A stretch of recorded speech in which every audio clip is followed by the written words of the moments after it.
Good morning, Dutchmen. We're halfway through the Sunday night game, and it seems as though the Saints have forgotten how to play. It's kind of like a Space Jam for football, where some tiny aliens have stolen all their powers to play Bugs Bunny, Elmer Fudd, and the crew, along with Joe Montana in a battle for the Earth. Hopefully that game will finish in time so we can get Pierre Thomas and Drew Brees to get some points so Tiller can beat Kenny this week, and Kenny can go 3-1. Speaking of records, unless Kansas City has a huge game and Alex Smith scores 40 points against the New England defense, it looks like I'll be looking at a 4-0. We're all excited about that, I know. Kind of surprised. Definitely surprised. Next week I go up against Squeak, who has been going up and down over the last 4 weeks. 100-point game, not a 100-point game. 100-point game, not a 100-point game. If the pattern holds, we'll have a big solid game next week, and I will probably have my first loss. Also, Squeak, to clarify, it was last week when I said one of the most explosive offenses in years, I was referring specifically to the Packers, who finally had a running back who might have had a chance to make something happen, although so far this year has not really done that much. He did have a nice showing today, kind of. Contrary to last week where I woke up at 5 a.m. to watch the Packers lose to Detroit, it's a great feeling to wake up at 6 o'clock and watch the Packers dominate the Bears in the second half.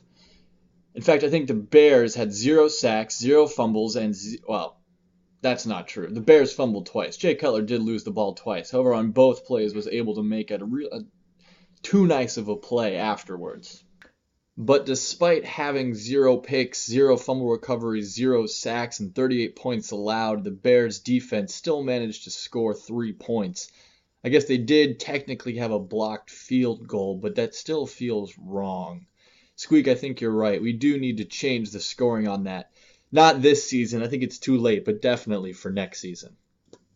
Taking a look around the league right now, it looks like I'm going to go ahead and take a win over Semi. Lewis had a huge week with 123 points already and still a player to go over Tom Butler. Kenny and Tiller had a nice game. Unfortunately, unless the Saints decide to show up here in the second half, Tiller's going to take a loss to Kenny. Colin has a solid lead over Krishna, but Krishna does have 5 players to go tomorrow night.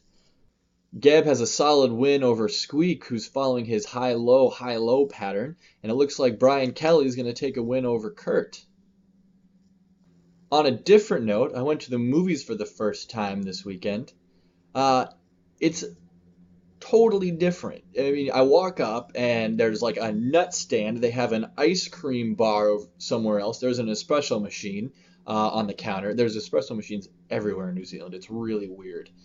Not only that, but when you buy your ticket, it's not general admission. You actually have to pick your seat. So when you buy the ticket, they flip the screen around and you get to see, kind of like an airplane, the seats that are taken, and you get to touch the seats that you want to sit in, and then when you walk into the theater, they'll direct you to your seat.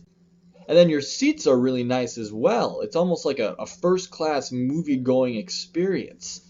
They're really cushiony, they're wide, you could probably fit 2 people in them. They lean back really far. I mean, it's a really weird kind of, they make it less going to see a movie and more going out and there's a movie there as well. As I wrap up here, it does look like the New Orleans Saints were able to help Tiller out a little bit. Drew Brees got a few points on the board, but it's not going to be enough to pull out a win. So congratulations to Kenny for his 4-0. All that being said, it's a nice day here in Christchurch, New Zealand, and I'm going to go out, have a beer, and enjoy it. Hope you all have a wonderful day. Squeak, I'll see you next week.